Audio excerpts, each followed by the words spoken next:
If there's one thing that separates top performers from the rest in sales, it's their willingness to do great discovery. And not just their willingness, it's their patience, it's their curiosity, it's their vulnerability, it's their level of interest.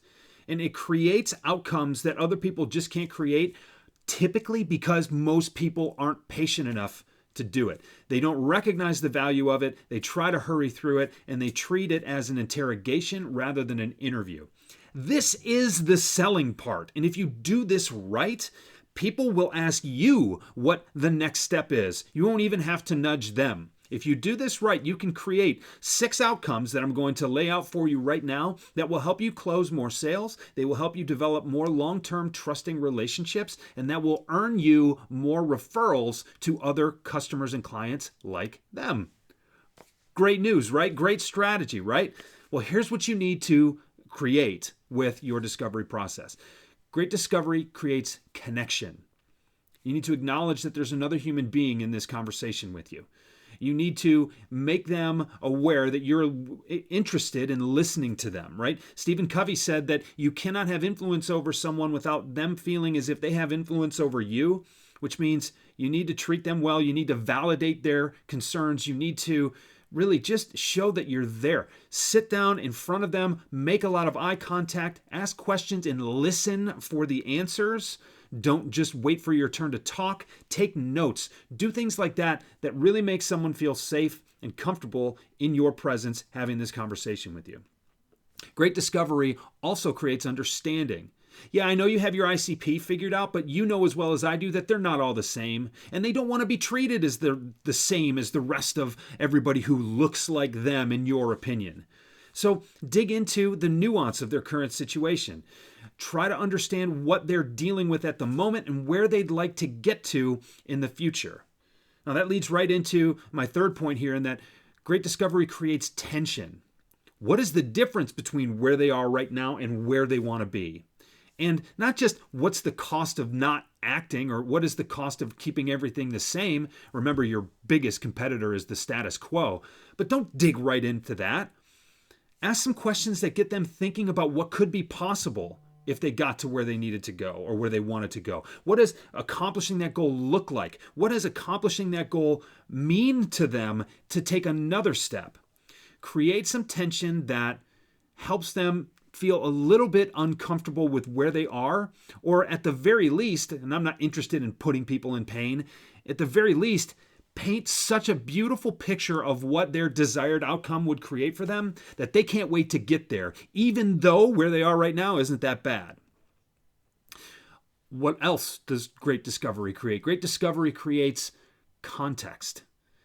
Your solution is as different from your competitors as they are from the rest of your ICP profile, right?